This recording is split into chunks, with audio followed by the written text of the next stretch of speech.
Hello dear students. तो आज अपन refraction topic के साथ और आगे बढ़ते हैं। रियल और एपेरेंट डेप्थ के बारे में हम पढ़ना चाहते हैं। जैसे मान लें आप कि आपके पास कोई कंटेनर है या कोई ग्लास है और आपने उस कंटेनर को भी खाली रखा हुआ है, उसके अंदर कोई लिक्विड नहीं है और एक कॉइन रखा हुआ है उसके बॉटम पे। तो जब आप ऊपर से देखोगे उस ग्लास को या कंटेनर को तो वो कॉइन आपको वहीं दिखेगा। लेकिन अगर आपने उस कंटेनर में पानी भर दिया और वापस से आपने कॉइन को देखने की कोशिश करी तो कॉइन थोड़ा सा उठा हुआ नजर आता है। तो हम वही देखना चाहते हैं, वही समझना चाहते हैं कि ऐसा क्यों होता है। ठीक है, तो रियल और एपेरेंट डेप्थ की बात करते हैं। तो अपन मान लेते हैं बेटा कि हमारे पास दो मीडियम है। कितने मीडियम? दो मीडियम। इस मीडियम को हम N1 बोल देते हैं और इस मीडियम को हम क्या बोल देते हैं? N2। और मान लेते हैं कि यहां पर एक कॉइन है या कोई ऑब्जेक्ट है जो मौजूद है। कितनी डेप्थ पर मौजूद है? D डेप्थ पर मौजूद है। कितनी डेप्थ पर? D डेप्थ पर। ऑल राइट, ये कॉइन जो है ये यहां से D डेप्थ पर मौजूद है। अब जब इस कॉइन से लाइट रे निकलेगी तो क्या होगा? इस कॉइन से लाइट रे निकलेगी और उस लाइट रे का क्या होगा? रिफ्रैक्शन होगा। तो थोड़ी सी अपने पाथ से वो बेंड हो जाएगी। तो जो यहां पर अपनी आंख लगा के बैठा है ऐसे इस प्रकार से, उसको क्या लगेगा? उसको तो ये लगेगा कि जो लाइट रे आ रही है ना,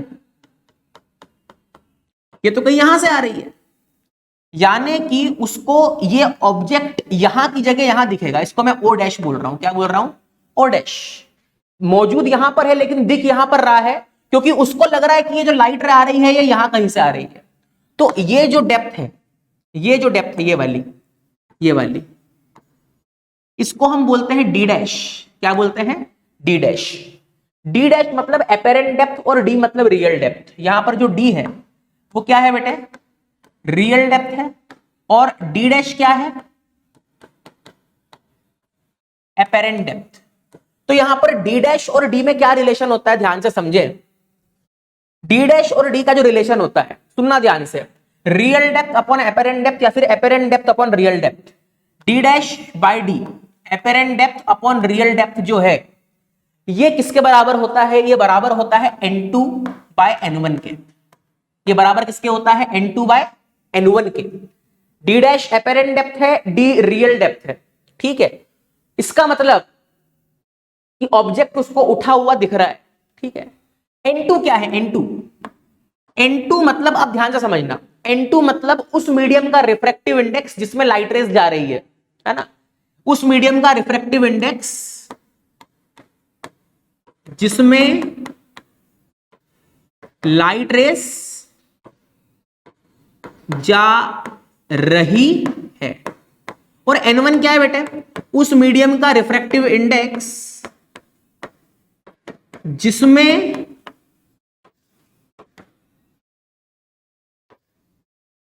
से लाइट रेस आ रही है। इसको ऐसे याद रखना। ऐसा नहीं कि जहां पर ऑब्जेक्ट मौजूद है उसको N1 बोल रहे हैं या जहां पर हमारा ऑब्जर्वर है उसको N2। ये डेफिनेशन ज्यादा अच्छी है, ज्यादा क्लियर है। N1 मतलब जिस मीडियम में से लाइट रेज आ रही है, N2 मतलब जिस मीडियम में लाइट रे जा रही है। ठीक है, तो यहां से अपन इस फॉर्मूले से डी डैश बाय डी का रेशियो जो है N2 बाय N1 देख सकते हैं और डी डैश की वैल्यू कैलकुलेट कर सकते हैं। अच्छा, हमसे कोई ये भी पूछ सकता है कि बताओ आपको ऑब्जेक्ट कितना उठा हुआ नजर आ रहा है। तो ध्यान से अगर अपन देखें, हमको ऑब्जेक्ट इतना उठा हुआ नजर आ रहा है। तो कोई हमसे पूछ ले कि ऑब्जेक्ट कितना उठा हुआ नजर आ रहा है, तो हम बोलेंगे x बराबर d minus D dash. d minus D dash, हमको ऑब्जेक्ट इतना उठा हुआ नजर आ रहा है और डी डैश की वैल्यू यहां से हम पुट कर सकते हैं। कितनी? डी डैश कितना हो जाएगा? d N2 by N1। d क्या ले लें? कॉमन। तो D1 minus N2 by N1, इतना हमको ऑब्जेक्ट उठा हुआ नजर आ रहा है। समझ रहे हो बात को? इतना हमको ऑब्जेक्ट उठा हुआ नजर आ रहा है। तो ये भी पता होना चाहिए।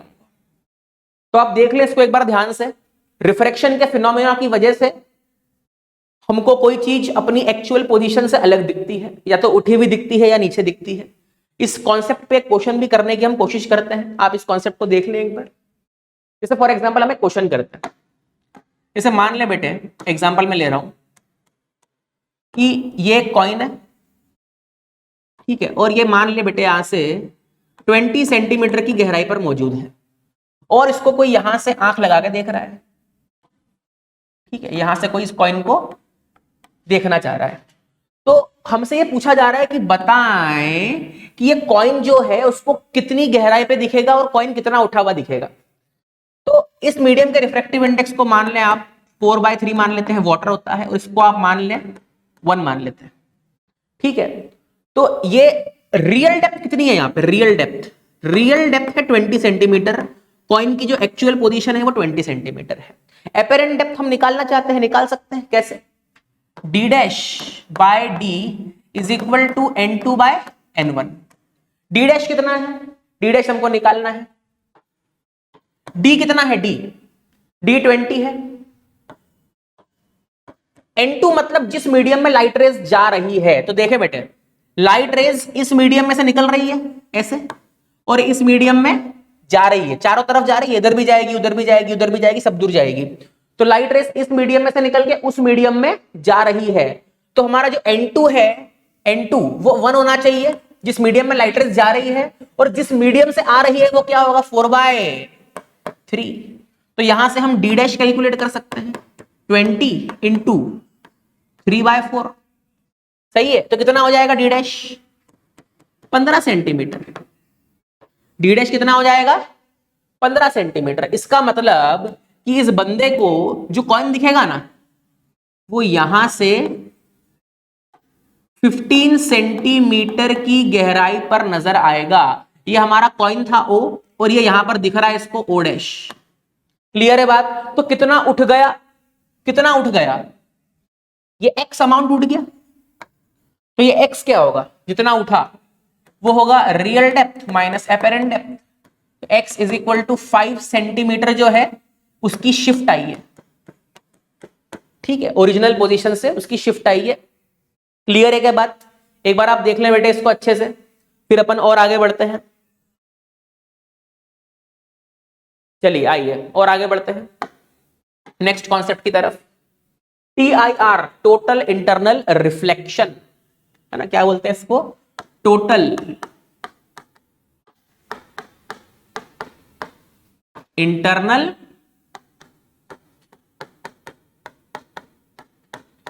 रिफ्लेक्शन। इसको समझते ध्यान से, टोटल इंटरनल रिफ्लेक्शन को।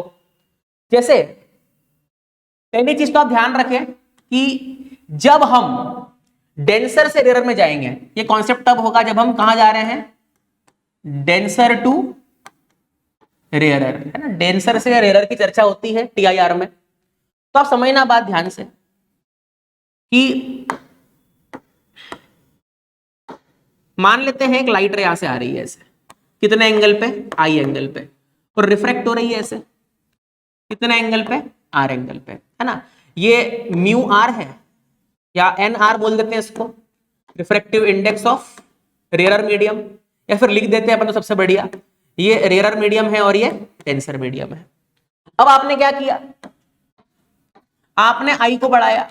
तो जब आप एंगल ऑफ इंसिडेंस को बढ़ाओगे तो एंगल ऑफ रिफ्रैक्शन भी बढ़ेगा अकॉर्डिंग टू स्नेल्स लॉ, ठीक है, क्योंकि हमको पता है N1 sin I जो है वो किसके बराबर होता है, N2 sin R के। तो अगर आप I को बढ़ाओगे तो यहां से R भी बढ़ेगा।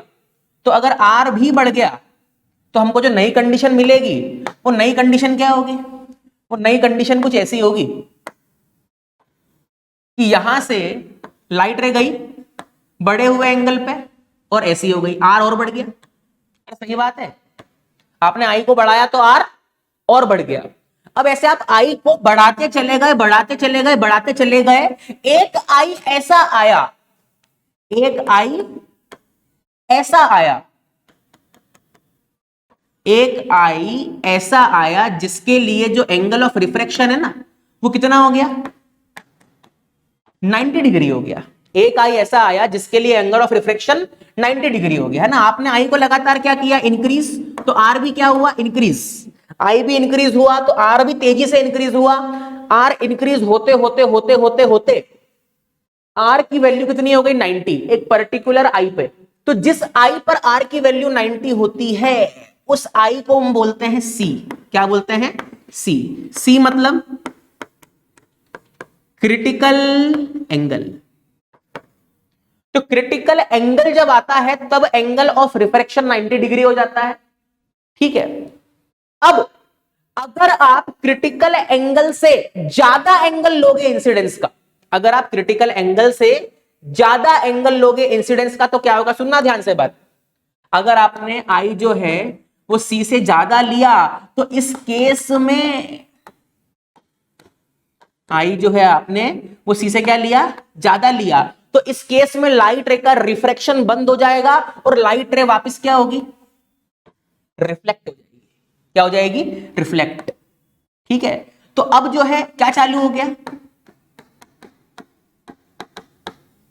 रिफ्लेक्शन चालू हो गया। यानी कि अगर अपन ध्यान से देखें तो आई जब सी से छोटा था, क्रिटिकल एंगल से छोटा था, तब कौन सी प्रोसेस हो रही थी, तब रिफ्रैक्शन हो रहा था। आई जब सी के बराबर हुआ तब भी हो तो रिफ्रैक्शन ही रहा था, लेकिन आर कितना हो गया था, 90। और जब आई सी से ज्यादा हो गया तो क्या चालू हो गया, रिफ्लेक्शन चालू हो गया। तो ये बड़ा इंपॉर्टेंट कॉन्सेप्ट है कि जब भी लाइट रे डेंसर टू रेयरर मीडियम में जाती है, डेंसर से रेयरर मीडियम में जाती है, तब क्या होता है, तब आप आई को बढ़ाओगे तो आर बढ़ते जाएगा, है ना, अकॉर्डिंग टू स्नेल्स लॉ। और ऐसा होते होते होते, क्योंकि आप डेंसर टू रेयरर जा रहे हो, तो आर क्यों बढ़ रहा है, क्योंकि लाइट रे जो है वो नॉर्मल से अवे बेंड होगी, है ना, आई बढ़ाओगे तो आर भी बढ़ेगा, लाइट रे नॉर्मल से दूर बेंड हो रही है, और लाइट रे नॉर्मल से दूर बेंड हो रही है, तो एक आई ऐसा आएगा जिसके लिए आर कितना हो जाएगा, 90 डिग्री हो जाएगा। इसलिए अपन डेंसर टू रेयर बोल रहे हैं, ताकि लाइट रे नॉर्मल से दूर बेंड हो आई बढ़ाने पर। ठीक है, तो ये जिस आई पर एंगल ऑफ रिफ्रैक्शन 90 डिग्री होता है, उस आई को हम क्या बोलते हैं, उस आई को हम क्रिटिकल एंगल बोलते हैं। और क्रिटिकल एंगल हमने देखा कि जब आई जो है सी के बराबर होगा तब 90 डिग्री पे जाएगा, आई जो है वो सी से कम हुआ तो क्या होगा, रिफ्रैक्शन, आई सी से ज्यादा हुआ तो रिफ्लेक्शन, है ना।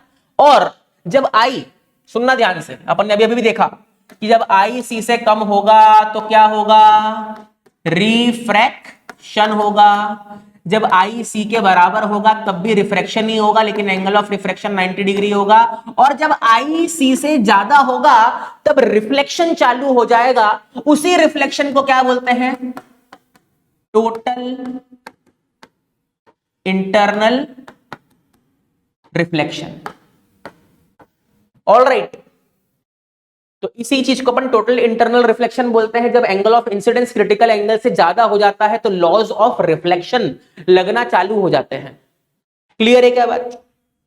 तो ये कॉन्सेप्ट अपन ने TIR का समझा है। अब हम समझते हैं क्रिटिकल एंगल का कैलकुलेशन कैसे करते हैं। तो क्रिटिकल एंगल के कैलकुलेशन में हमको क्या समझना जरूरी है, हमको ये समझना जरूरी है कि हम डेंसर टू रेयरर मीडियम में जा रहे हैं, ठीक है। और डेंसर से रेयरर मीडियम में अगर आप जाओगे तो आपकी लाइट रे है वो बेंड होगी अवे फ्रॉम द नॉर्मल। तो जब आप लाइट रे को क्रिटिकल एंगल पे भेजोगे, जब आपका angle of incidence critical angle के बराबर होगा, तो उस समय आपको अच्छे से पता है कि आपका एंगल ऑफ रिफ्रैक्शन कितना होगा, 90 डिग्री, है ना। लेकिन याद रखना हम डेंसर से रेयरर में जाते हैं तब ये कॉन्सेप्ट यूज करते हैं। क्लियर है बात। तो अगर आप यहां पर स्नेल्स लॉ लगाओ, क्योंकि रिफ्रैक्शन तो यहां पर भी हो रहा है, अगर आप यहां पर स्नेल्स लॉ लगाएंगे बेटा तो आपको क्या मिलेगा, स्नेल्स लॉ होता है n1 इंटू साइन आई बराबर n2 इंटू साइन आर। तो n1 कितना है, nd, nd मतलब refractive index of denser medium, angle of incidence critical angle के बराबर है, यानी कि साइन c बराबर, आप दूसरे मीडियम में पहुंच गए nr, और वहां का जो रिफ्रैक्टिव इंडेक्स है वो nr है, और एंगल ऑफ रिफ्रैक्शन 90 डिग्री है, तो आप लिखेंगे साइन 90। साइन 90 कितना होता है, 1 होता है। तो यहां से हमको मिला sine c is equal to nr by nd। तो यहां से हमको c की वैल्यू क्या मिल गई, sine inverse nr by nd। Sine inverse critical angle जो है वो है sine inverse refractive index of rarer medium upon में refractive index of denser medium. इस फॉर्मूले से अपन क्रिटिकल एंगल का कैलकुलेशन कर सकते हैं for a pair of medium. किसी किन्हीं भी दो मीडियम के पेयर के लिए क्रिटिकल एंगल के कैलकुलेशन के लिए ये फॉर्मूला हम यूज कर सकते हैं, इसको आप देख लें बेटे। ठीक है, अब इसके बाद की बात भी कर सकते हैं। अगर आई जो है, सुनना ध्यान से, अगर आई जो है वो सी से क्या हो गया ज्यादा, तो लाइट रे का रिफ्रैक्शन हो जाएगा, इसी को क्या बोलते हैं अपन, TIR बोलते हैं। अगर आई जो है वो सी से कम होगा तो रिफ्रैक्शन होगा। ठीक है, खैर आगे बढ़ते हैं बेटे। एक क्वेश्चन हमारे पास है, समझते हैं ध्यान से क्वेश्चन को। इफ रे, एक रे है यहां पे, इफ रे does not cross second refracting surface AB। देखो यहां पर तो रे गिरी है नॉर्मली, तो आगे जाएगी भी कैसे, नॉर्मली, क्योंकि एंगल ऑफ इंसिडेंस 0 है तो एंगल ऑफ रिफ्रैक्शन भी 0 होगा। हमको वो ये बोल रहा है कि अगर ये लाइट रे AB सरफेस को क्रॉस नहीं करे तो इनमें से कौन सा रिलेशन ट्रू होगा। समझते हैं बात को। पहली चीज तो ये कि जो व्हाइट लाइट जब यहां पे गई है, जो व्हाइट रे जब गई है, ठीक है, यहां से अंदर, तब एंगल ऑफ इंसिडेंस 0 था, क्योंकि नॉर्मल के अलोंग इंसिडेंट हुई है, तो एंगल ऑफ रिफ्रैक्शन भी 0 होगा, तो ऐसे बिना डिविएट हुए चले जाएगी। ठीक है, अब जब ये लाइट रे AB सरफेस से टकराई है तो अब मैं नई नॉर्मल बना रहा हूं। क्या नई नॉर्मल कुछ ऐसी होगी, क्या नई नॉर्मल कुछ ऐसी होगी, हाँ बिल्कुल ऐसी होगी, सही बात है। अच्छा ध्यान से देखें, ये एंगल कितना हुआ, 90 डिग्री। ये एंगल कितना हुआ, 90 डिग्री। अच्छा ये एंगल थीटा, तो ये वाला कितना हुआ, 90 माइनस थीटा। ये वाला कितना हुआ, 90 माइनस थीटा। अच्छा ये 90 माइनस थीटा, ये 90, तो ये थीटा, तो ये वाला फिर से कितना हुआ, 90 माइनस थीटा। एक बार आप देख लें, ये थीटा, ये 90, तो ये 90 माइनस थीटा, ये 90 माइनस थीटा, ये 90, तो ये थीटा, और ये थीटा, तो ये वाला 90 माइनस थीटा, क्योंकि ये नॉर्मल है ना, नॉर्मल तो 90 डिग्री बनाती है, तो पूरा एंगल अगर 90 डिग्री है उसमें से कुछ पार्ट थीटा है, तो बचा हुआ पार्ट क्या होगा, 90 माइनस थीटा। इसका मतलब ये जो ग्रीन वाली लाइट रे दिख रही है आपको, इस ग्रीन वाली लाइट रे का यहां पर इस सरफेस पर जो एंगल ऑफ इंसिडेंस है वो कितना है, 90 माइनस थीटा। जो एंगल ऑफ इंसिडेंस दिख रहा है आपको इसका, वो एंगल ऑफ इंसिडेंस कितना है, एंगल ऑफ इंसिडेंस कितना है, एंगल ऑफ इंसिडेंस है 90 minus theta.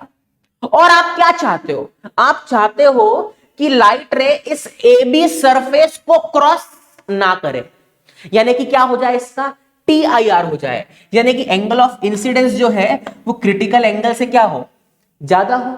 Angle of incidence अगर क्रिटिकल एंगल से ज्यादा होगा तो ये लाइट रे इस AB सरफेस को क्रॉस नहीं करेगी। बहुत बढ़िया। अच्छा आई किसके बराबर है, 90 माइनस थीटा के, तो 90 माइनस थीटा लिख दिया। अच्छा सी किसके बराबर, यहां पे सी भी लगा देता हूं मैं। दोनों साइड अगर अपन साइन कर दें तो sine 90 minus theta is greater than sine C. अरे सही बात है। और साइन सी कितना होता है, mu R by mu D. तो यहां पर क्या लिख सकते हैं अपन, mu R by mu D लिख दो या N R by N D लिख दो, क्योंकि जो रिफ्रैक्टिव इंडेक्स होता है, अरे यार पूरा मिट गया, क्योंकि जो रिफ्रैक्टिव इंडेक्स होता है उसको हम म्यू से भी डिनोट करते हैं या कई बार हम एन से भी डिनोट करते हैं। तो 90 माइनस थीटा, ये सी क्या है, सी है sine inverse N R by N D. अब साइन को उधर ले जाओ आप, तो sine 90 minus theta greater than N R by N D. All right, तो ध्यान से देखें अपन ने ये क्यों लगाया, अपन ने ये TIR की कंडीशन क्यों लगाई, ये TIR की कंडीशन हमने इसलिए लगाई क्योंकि उसने बोला है कि इफ रे does not cross second refracting surface AB। हम तो चाहते हैं कि रे AB सरफेस को क्रॉस ना करे। क्लियर है बात। अच्छा साइन 90 माइनस थीटा क्या हो जाएगा, cos theta. NR rarer medium तो एयर है, एयर, तो एयर है, तो एयर का रिफ्रैक्टिव इंडेक्स 1 है। और डेंसर मीडियम कौन सा है, प्रिज्म का, जिसका रिफ्रैक्टिव इंडेक्स हमको कितना दे रखा है, 3/2। तो यहां पर हमको रिलेशन क्या मिल रहा है, cos थीटा ग्रेटर देन 2/3। तो ऐसा कोई रिलेशन यहां पर है क्या, हाँ पहला ही रिलेशन है, तो आंसर कौन सा आना चाहिए, ए वाला आना चाहिए। क्लियर है क्या बेटे बात आपको। तो यहां पर अपन ने TIR का कॉन्सेप्ट यूज किया है, इसको एक बार आप देख लें। देखा बेटे,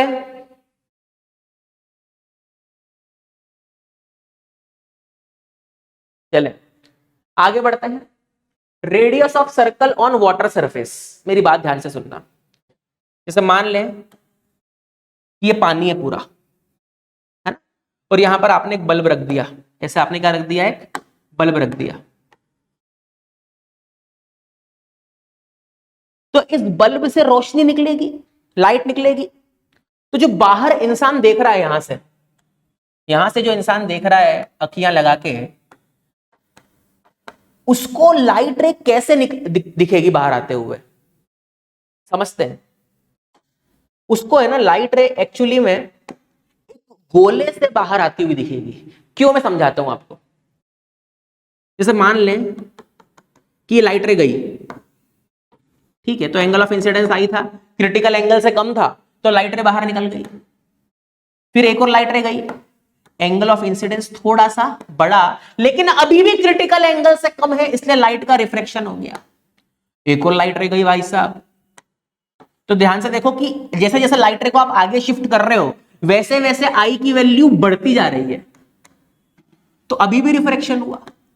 एक आई की वैल्यू ऐसी आई, एक आई की वैल्यू ऐसी आई जिसके लिए एंगल ऑफ रिफ्रैक्शन कितना हो गया, 90 डिग्री हो गया। और उसके बाद तो अगर कोई लाइट रे निकलेगी तो वो रिफ्लेक्ट बैक हो जाएगी। समझ रहे हो बात?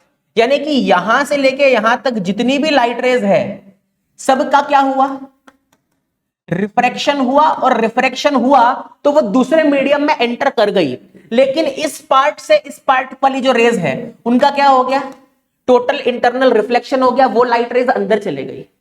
तो अगर आप ध्यान से सोचो, अगर आप ध्यान से सोचो तो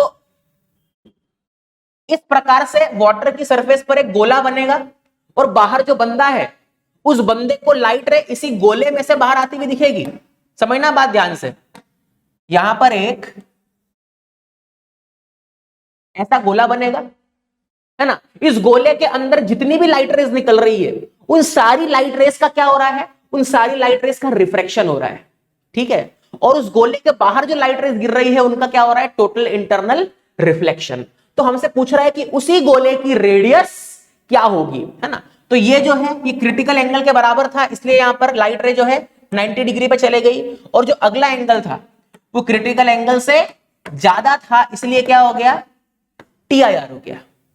तो हमको इसी गोले की रेडियस निकालनी है। तो अगर हम पानी के नीचे एक बल्ब रख दें तो उस बल्ब में से रोशनी हमको बाहर आते हुए दिखेगी, काय से, एक गोले से, क्योंकि उस गोले के अंदर जितनी भी रेस गिर रही है उन सारी रेस का angle of incidence critical angle से कम है, इसलिए रिफ्रैक्शन हो रहा है, बाहर निकल रही है। उस गोले की सरकमफेरेंस पे जितनी भी रेस निकल रही है उन सबका angle of incidence critical angle के बराबर है, और क्रिटिकल एंगल के बराबर है तो लाइट रेस ऐसे जा रही है 90 डिग्री पे।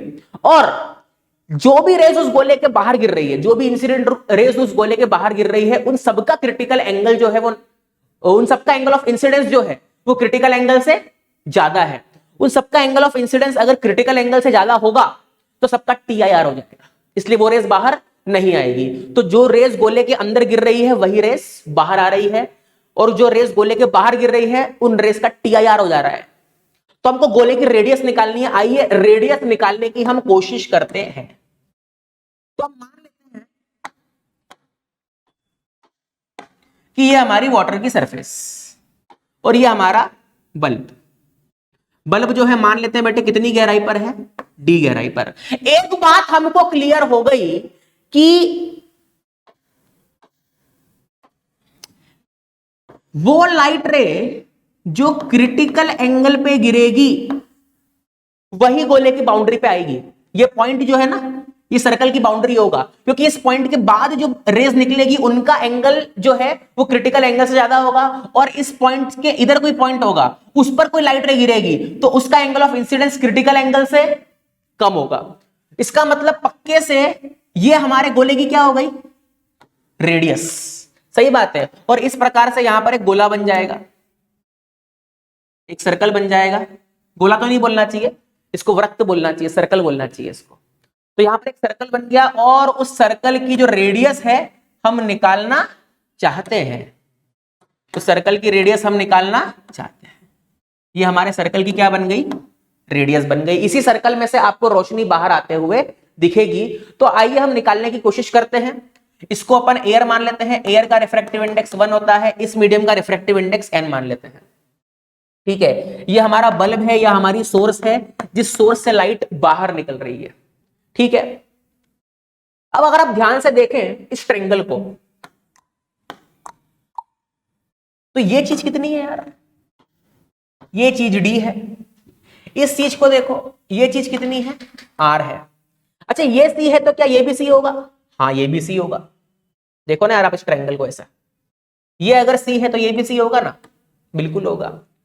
अब यहां से अगर मैं इसको देखूं ये चीज, तो ये चीज कितनी हो गई, under root D square plus R square. अरे ऑल राइट, तो यहां से अगर मैं साइन सी निकाल लूं, क्या निकाल लूं, साइन सी, तो साइन सी कितना होगा, परपेंडिकुलर अपॉन हाइपोटेनियस, यानी कि आर अपॉन में under root D square plus R square, क्योंकि सी के लिए परपेंडिकुलर आर है और हाइपोटेनियस ये है। अच्छा एक और चीज हमको पता है, साइन सी तो कितना होता है, N R by N D, है ना, refractive index of rare medium upon में refractive index of denser medium, और रेयर का रिफ्रैक्टिव इंडेक्स 1 है और डेंसर का n है, तो अपन क्या लिख सकते हैं साइन सी को 1 बाय n, तो 1 by n is equal to R upon under root D square plus R square. ठीक है, दोनों साइड स्क्वायर कर लें अगर अपन और क्रॉस मल्टीप्लाई भी कर दें तो ये हो जाएगा D square plus R square is equal to R square N square. Cross multiply करके अपन ने स्क्वायर कर दिया, उसके बाद आर स्क्वायर को उधर ले जाएं तो हमको मिलेगा D square is equal to R square N square minus R square. तो D square is equal to R square N square minus 1, root ले लेते हैं तो D is equal to R under root N square minus 1, तो R कितना आ गया, D upon में under root N square minus 1। तो ये उस गोले की रेडियस होगी D upon under root N square minus 1, जहां n उस मीडियम का रिफ्रैक्टिव इंडेक्स है जिसमें हमने सोर्स को रखा हुआ है, और 1 जो है वो एयर का रिफ्रैक्टिव इंडेक्स है। ठीक है, अच्छा कई बार ऐसा भी पूछ लेते सवाल, कई बार ऐसा पूछ लेते हैं कि पानी के अंदर एक बल्ब है, उस बल्ब में से लाइट निकल रही है, ठीक है, और वो किसी बंदे को एक गोले से बाहर आती हुई दिख रही है, तो उस बंदे को कार्डबोर्ड का कितना एरिया काट के उस गोले के ऊपर रख देना चाहिए ताकि लाइट दिखना बंद हो जाए। तो ऑब्वियस बात है कि जितना जितना जितना गोले का एरिया होगा जिससे लाइट निकल रही है, उतने ही एरिया का कार्डबोर्ड ऊपर रख दो, उतने ही सर्कल का कार्डबोर्ड ऊपर रख दो। यानी कि वो बोल रहा है आपको पाई आर स्क्वायर निकालने को, तो रेडियस तो हमको पता है, बस पाई इंटू आर स्क्वायर कर दो तो उस कार्डबोर्ड का क्या आ जाएगा, एरिया आ जाएगा। क्लियर है आपको बात? इतना आप नोट कर ले, इंपॉर्टेंट कॉन्सेप्ट है।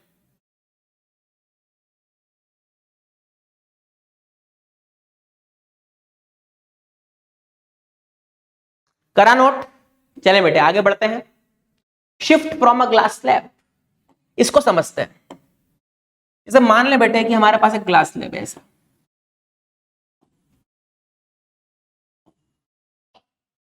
ऐसा एक ग्लास स्लैब है और यहां पर हमने कोई ऑब्जेक्ट रख दिया, ठीक है। अब इस ऑब्जेक्ट से मान ले कोई लाइट रे निकली बेटे ऐसे, तो इस लाइट रे का क्या होगा, रिफ्रैक्शन होगा, ऐसे गई होगी, फिर ऐसे गई होगी। एक चीज तो कंफर्म है कि ये वाली लाइट रे और ये वाली लाइट रे पैरेलल है। क्यों पैरेलल है ये अपन पहले डिस्कस कर चुके हैं, आप याद करो। क्यों पैरेलल है? क्योंकि देखो पहला मीडियम और आखिरी मीडियम सेम है और बीच में क्या है, ग्लास स्लैब, और इस ग्लास स्लैब की जो थिकनेस है वो कितनी है, टी। ये क्या है, thickness of glass slab, thickness of glass slab. और मान लेते हैं कि इस ग्लास स्लैब का जो रिफ्रैक्टिव इंडेक्स है वो एन एस स्लैब है, एन स्लैब, और सराउंडिंग का क्या है, एन सराउंडिंग। क्या है, रिफ्रैक्टिव इंडेक्स ऑफ सराउंडिंग। तो आप मेरी बात ध्यान से सुनो, जो बंदा यहां पर अपनी आंख लगा के बैठा है, ऐसे ऐसे ऐसे, इस बंदे को लाइट रे कहां से आती हुई नजर आ रही होगी? इस बंदे को तो लग रहा होगा कि लाइट रे कहीं यहां से आ रही है। अरे ऑब्वियस, ठीक है क्या बात? इस बंदे को लग रहा है कि लाइट रे कहीं यहां से आ रही है, यानी कि ये चीज क्या हो गई, ये चीज हो गई हमारी इमेज, और ये क्या हो गया हमारा ऑब्जेक्ट। अरे ठीक है क्या बात? या इसको कई बार हम ओ डैश भी बोल सकते हैं, इस चीज को हम क्या भी बोल सकते हैं, ओ डैश। तो ऑब्जेक्ट रखा यहां पर है, ऑब्जेक्ट दिख यहां पर रहा है, यानी कि कुछ चीज क्या हुई है, शिफ्ट हुई है। इसको ही क्या बोलते हैं अपन, शिफ्ट। ठीक है, क्योंकि इस बंदे को लगेगा कि जो लाइट रे आ रही है कहां से आ रही है, ये कहीं यहां से आ रही है। तो ऑब्जेक्ट जो है उसकी वो दिख कहीं और रहा है, मतलब उसकी पोजीशन में कुछ शिफ्ट हुआ है जो इस बंदे को नजर आ रहा है। रियलिटी में कोई शिफ्ट नहीं है पोजीशन में, बस इस बंदे को लग रहा है कि कुछ आगे खसक गया है। ठीक है, तो ये शिफ्ट क्या होता है, इस शिफ्ट का फॉर्मूला ध्यान रखें। ये शिफ्ट होता है टी। टी मतलब thickness of glass slab into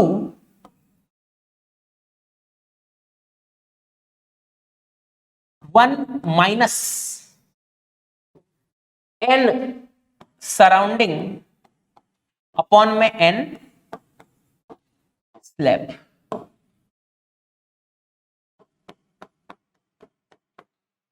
clear है क्या बात? अच्छा देखो, जिस डायरेक्शन में लाइट रेज निकली उसी डायरेक्शन में शिफ्ट हुआ है ना? तो शिफ्ट अगर पॉजिटिव आए, शिफ्ट अगर क्या है आपका पॉजिटिव आए, तो जिस डायरेक्शन में लाइट रेज निकली है उसी डायरेक्शन में शिफ्ट हुआ है। और अगर आपका शिफ्ट क्या है, अगर आपका शिफ्ट नेगेटिव आए, इसका मतलब जिस डायरेक्शन में लाइट रेज निकली है उसके ऑपोजिट डायरेक्शन में शिफ्टिंग हुई है।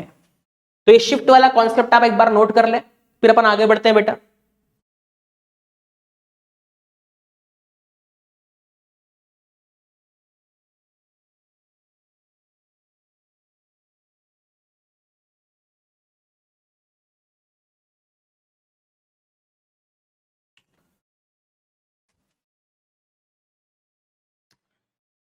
करा बेटे नोट? चल एक एग्जांपल में लेता हूं आपके लिए शिफ्ट का। जैसे मान ले कि ये ग्लास स्लैब है, ठीक है, और इसकी थिकनेस जो है मान ले कितनी है, मान ले बेटे इसकी थिकनेस, चलो अपन 8 सेंटीमीटर ले लेते हैं इसको, या चलो और छोटी लेते हैं थोड़ी, अपन इसको 3 सेंटीमीटर ले लेते हैं। ठीक है, इस मीडियम का, इस ग्लास का रिफ्रैक्टिव इंडेक्स मान लेते हैं 3/2 है, और हमने यहां पर एक ऑब्जेक्ट रख दिया। ठीक है, और ये एयर मान लेते हैं इसको। ठीक है, और कोई बंदा यहां पर अपनी आंख लगा के देख रहा है ऐसे,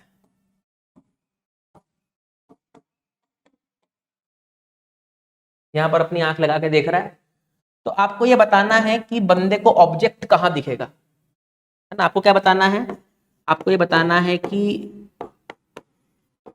बंदे को ऑब्जेक्ट कहां दिखेगा। ठीक है, या ये आपको दूरी दे रखी है, ये आपको दूरी दे रखी है 2 सेंटीमीटर। कितनी? 2 सेंटीमीटर। तो यहां पर हम एक चीज कर सकते हैं, पहले शिफ्ट निकाल लें क्या, शिफ्ट, है ना? शिफ्ट निकालते हैं पहले अपन, शिफ्ट कितना होगा, क्योंकि इस बंदे को जो ऑब्जेक्ट दिखाई देगा वो शिफ्टेड दिखाई देगा, जो इमेज दिखेगी उसको, वो ऑब्जेक्ट की शिफ्टेड वर्जन रहेगी, मतलब ऑब्जेक्ट शिफ्ट हो चुका होगा। तो शिफ्ट कैसे निकालेंगे, टी, टी कितना हो गया 3, 1 माइनस एन सराउंडिंग कितना है 1, और एन स्लैब कितना है 3/2। तो शिफ्ट हमारी आ गई 3 इंटू 1 माइनस 2/3, यानी कि शिफ्ट कितनी आ गई हमारी 1 सेंटीमीटर। तो शिफ्ट अगर हमारी 1 सेंटीमीटर है, तो ध्यान से देखिए ये शिफ्ट जो है ये पॉजिटिव आई है। कैसे आई है, पॉजिटिव। तो पॉजिटिव शिफ्ट अगर हुई है, इसका मतलब लाइट रेज ऑब्जेक्ट से यूं निकली है, तो शिफ्ट भी इधर हुई होगी, है ना? तो इसको ओ डैश दिख यहां पर रहा है कितनी दूरी पर, ये 1 सेंटीमीटर है, ये कितना है 1 सेंटीमीटर पर। तो हमसे तो क्या पूछ रहा है वो, हमसे तो वो ये पूछ रहा है कि बताओ इस ओ डैश और इसकी आंखों के बीच की दूरी कितनी है, जो ओ डैश है और इसकी आंखों के बीच की दूरी। तो देखिए ये अगर 1 सेंटीमीटर है, तो ये हिस्सा भी कितना हो गया, ये हिस्सा भी 1 सेंटीमीटर हो गया, और ये हिस्सा भी कितना हो गया 1 सेंटीमीटर हो गया। अरे ऑल राइट, क्या समझना बात ध्यान से, ये चीज कितनी है 1 और ये भी कितना है 1 और ये पूरा कितना है 3। तो ओडेश की आंख से दूरी कितनी है 3 सेंटीमीटर, यानी कि उसको 4 सेंटीमीटर की दूरी पर दिखेगा 4 सेंटीमीटर। समझ में आई क्या बात? शिफ्ट कितनी हुई है 1 सेंटीमीटर की हुई है। शिफ्ट इधर क्यों हुई? क्योंकि शिफ्ट पॉजिटिव आई है। शिफ्ट पॉजिटिव आती है मतलब जिस डायरेक्शन में काम की रेस जा रही है ऐसे उस डायरेक्शन में शिफ्ट होती है। अगर शिफ्ट नेगेटिव आती तो अपन मानते कि शिफ्ट इधर हुई है, काम की रेस के अपोजिट हुई है। समझ में आ रही है क्या बात? तो बंदे को जो ऑब्जेक्ट दिखेगा वो 4 सेंटीमीटर की दूरी पर दिखेगा। क्लियर? चले आगे बढ़ते हैं अपन बेटे। Shift from slab system. देखिए कई बार क्या होता है बेटे, बहुत सारे स्लैब्स होते हैं। जैसे मान लेते हैं अपन बहुत सारे स्लैब्स, अपन 3 स्लैब ले लेते हैं। पहले स्लैब की थिकनेस T1 ले लें, दूसरे स्लैब की थिकनेस क्या ले लें बेटे T2, तीसरे स्लैब की थिकनेस क्या ले लें T3। इसका रिफ्रैक्टिव इंडेक्स N1 ले लें, इसका N2 ले लें, इसका N3 ले लें और ये ले लेते हैं अपन N सराउंडिंग, N सराउंडिंग।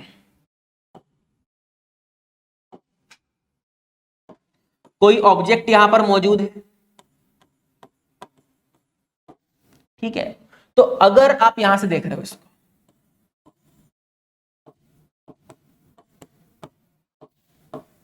तो इस ऑब्जेक्ट की अगर आपको नेट शिफ्ट निकालनी है तो आप याद रखना कि net shift is sum of individual shift, है ना। याद रखना आप, नेट शिफ्ट जो होता है किसमें, स्लैब सिस्टम में, इसको कंपोजिट स्लैब सिस्टम बोलते हैं। बहुत सारे स्लैब्स एक साथ जोड़ दिए तो net shift will be the sum of individual shifts, individual shifts. जैसे मान लेते हैं कि अगर ये वाला स्लैब अकेला होता, ये पहला वाला स्लैब जिसका रिफ्रैक्टिव इंडेक्स N1 है और थिकनेस T1 है, अगर वो अकेला होता तो कितनी शिफ्ट करवाता? अगर वो अकेला होता तो वो शिफ्ट करवाता T1 इनटू ब्रैकेट में 1 माइनस क्या होता है सराउंडिंग बाय स्लैब। सराउंडिंग का कितना है NS अपन स्लैब का कितना है N1। ये कब होता? जब स्लैब 1 अकेला होता। जब स्लैब 2 अकेला होता तो कितनी शिफ्टिंग कराता T2 1 minus N surrounding by N slab कितना है N2। जब ये स्लैब अकेला होता तो कितनी शिफ्टिंग करा था N3 बराबर T3 1 minus N surrounding bye N3। अब तीनों स्लैब मिल गए, मिल बैठे, तो जो नेट शिफ्ट होगी ना आपकी, नेट शिफ्ट वो क्या होगी समेशन ऑफ S, यानी कि S1 plus S2 plus S3। और यहां पर आप सबको विद साइन रखना, है ना, विद साइन रखना, क्योंकि पॉजिटिव शिफ्ट और नेगेटिव शिफ्ट भी हो सकती है, इसलिए सबको विद साइन रखेंगे तो हमको ऑब्जेक्ट की नेट शिफ्ट मिल जाएगी। तो ये कॉन्सेप्ट भी आप नोट कर लें।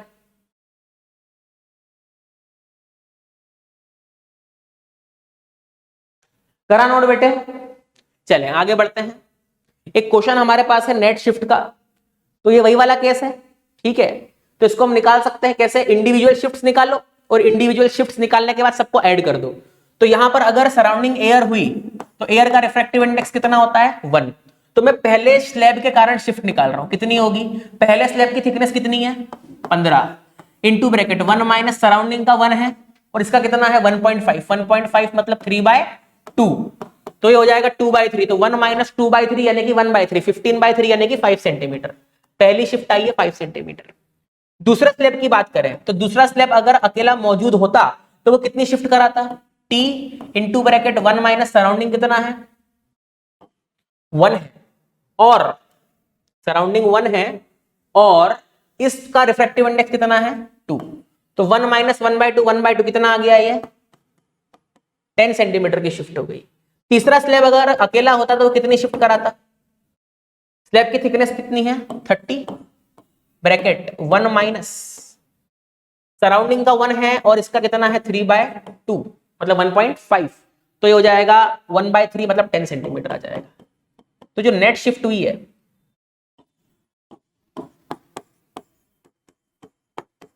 नेट शिफ्ट एस नेट वो तीनों का सम हुई है, यानी कि 10 और 5 15 और 10 25 सेंटीमीटर। और ये पॉजिटिव आई है, कैसी आई है? पॉजिटिव। इसका मतलब ऑब्जेक्ट यहां है, तो ये अगर ओ यहां है तो फिर ओ डैश यहां होगा। कितनी दूरी पर होगा? 25 सेंटीमीटर पर। शिफ्ट इधर होगी क्योंकि पॉजिटिव आई है, काम की डायरेक्शन में शिफ्ट होगी, नजर यहां पर आएगा ओ डैश। क्लियर है क्या बात? देख लें इसको आप एक बार अच्छे से, फिर अपन आगे बढ़ते हैं।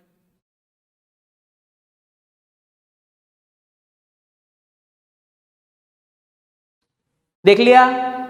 चलिए, तो आज हमने कुछ इंपॉर्टेंट कॉन्सेप्ट डिस्कस किए। अब हम मिलते हैं नेक्स्ट लेक्चर में, तब तक के लिए थैंक यू वेरी